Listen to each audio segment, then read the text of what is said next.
देर करने वाले हमेशा इन्हें खो देते हैं। ये कहानी है मनीष नाम के लड़के की, जो मिडिल क्लास फैमिली में पैदा हुआ, जो 12th क्लास तक टॉप करता जा रहा था। कमाल का बच्चा, पढ़ने लिखने में सबसे आगे। फैमिली को उस पर गर्व था। फैमिली को लगता था कि ये बच्चा जब बड़ा हो जाएगा तो कुछ कमाल करेगा, हम लोगों की लाइफ बदल देगा, हमारी फैमिली में हैप्पीनेस आ जाएगी, सब कुछ बदल देगा सिर्फ और सिर्फ ये लड़का। लेकिन वो लड़का जब 12th क्लास पास करके कॉलेज में गया तो उसकी लाइफ बदल गई। उसके आसपास ऐसे दोस्त आ गए जिन्होंने उसे बिगाड़ के रख दिया। देर रात तक पार्टी चलने लगी, घर वालों से झूठ बोल करके पैसा मंगाने लगा। घर वालों को समझ में आ रहा था, उन्होंने एक दिन इसको समझाने की कोशिश की, लेकिन मनीष ने घर वालों को डांट दिया कि आप मुझे ज्ञान मत दीजिए, मुझे सब कुछ मालूम है और आपके ज्ञान से बात नहीं बनेगी, आप शांत रहिए, मैं अपनी जिंदगी जी लूंगा। घर वालों ने कुछ नहीं बोला।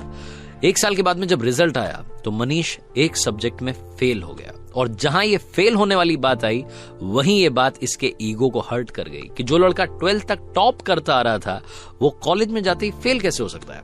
और ये जो फेल होने वाली बात थी इसके मन में, इसके दिमाग में इतना घर कर गई कि ये घर में बंद हो गया, एक कमरे में रहने लग गया, घर वालों से बात करना बंद कर दिया, दोस्तों के फोन उठाना बंद कर दिया, यहां तक कि बाहर आना जाना बंद कर दिया। मनीष धीरे धीरे डिप्रेशन का शिकार हो रहा था। ऐसा लग रहा था कि उसकी लाइफ में यहीं पर ही ब्रेक लग जाएगा, सब कुछ खत्म हो जाएगा। मनीष जिस स्कूल में पढ़ता था, जहां से 12th पास आउट की थी, वहां के प्रिंसिपल को जब ये बात मालूम चली तो उन्होंने मनीष को अपने से मिलने के लिए बुलाया, डिनर पर बुलाया।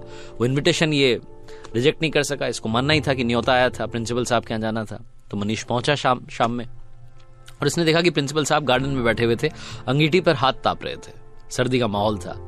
ये भी जाकर के बैठ गया। उन्होंने पूछा कि क्या हालचाल है बेटा, क्या चल रहा है, तो कुछ नहीं बोला। 10-15 मिनट तक दोनों के बीच में बातचीत नहीं हुई। तो प्रिंसिपल साहब ने सोचा कि क्या अलग किया जाए। उन्होंने अंगीठी में से कोयले का टुकड़ा जल रहा था, उसको बाहर निकाला और धधकते हुए टुकड़े को मिट्टी में फेंक दिया। जैसे वो मिट्टी में फेंका, थोड़ी देर तो धधका, उसके बाद में वो बुझ गया।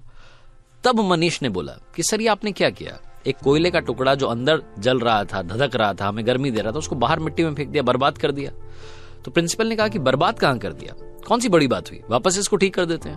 उन्होंने उस कोयले के टुकड़े को उठाया मिट्टी में से और वापस लाकर के अंगीठी में डाल दिया। फिर से वो टुकड़ा थोड़ी देर बाद जलने लगा, गर्मी देने लगा। तो प्रिंसिपल ने पूछा कि बेटा कुछ समझ में आया? मनीष ने कहा नहीं।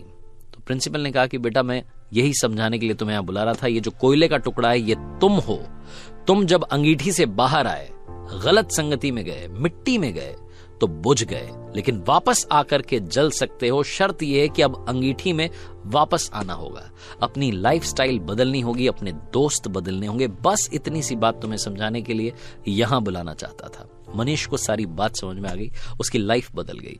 हम में से कई सारे लोग ऐसे हैं जो डिप्रेशन का शिकार हो रहे हैं सिर्फ और सिर्फ एक घटना की वजह से।